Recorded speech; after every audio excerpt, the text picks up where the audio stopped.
Sumuko ang kagabi ang tatlong suspect sa pang-hold up at pagpatay sa isang TNVS driver noong Mayo. Ngayon, 10 naman ng biktima ang hahanapin. Para sa detalye, may unang balita live si John Consulta. John, anong latest?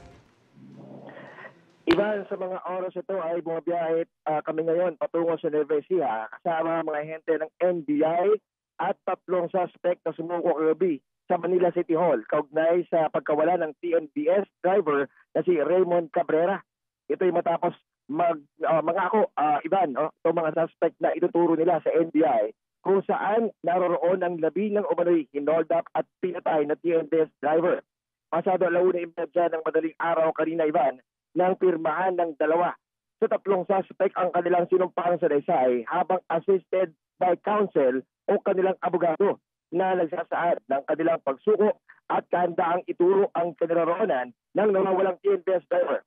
Matatandaan may 18 na Ivan nang sumakay ang tatlong suspect sa sasakyan ng TNVS driver na si Cabrera matapos may mag-book para sa kanyang serbisyo, pero tayong sasakyan na lamang niya ang na-recover ng mga otoridad. Sa isa na impormasyon base sa pahayag ng mga suspect sa NBI, hold up lang dapat ang kanilang pakay. Pero nauwi raw sa malagim na krimen habang patungo sila sa direksyon ng Cavite galing Parañaque City. Sa mga saluhin ito, Ivan, ay nasa bahagi na tayo ng Pampanga, no? At pusigito pa rin itong NBI na tumulak kahit na kanina meron tayong na-encounter na malakas na busok mula sa bahagi ng Bulacan. Ito para nga pag sa oras na makuha nga itong bangkay ay maibigay nito sa kanilang pamilya. Yan mga latest mula rito sa NLEX. Balik sa Ivan. John, isang tanong lang.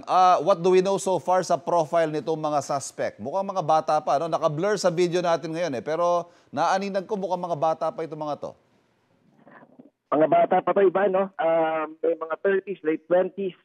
Pero sa impormasyong nakalap ng NBI, tumalabas na hindi ito ang kanilang first rodeo, ika nga, no? Meron na raw silang mga kinasangkutan na mga insidente na kalintulad dito.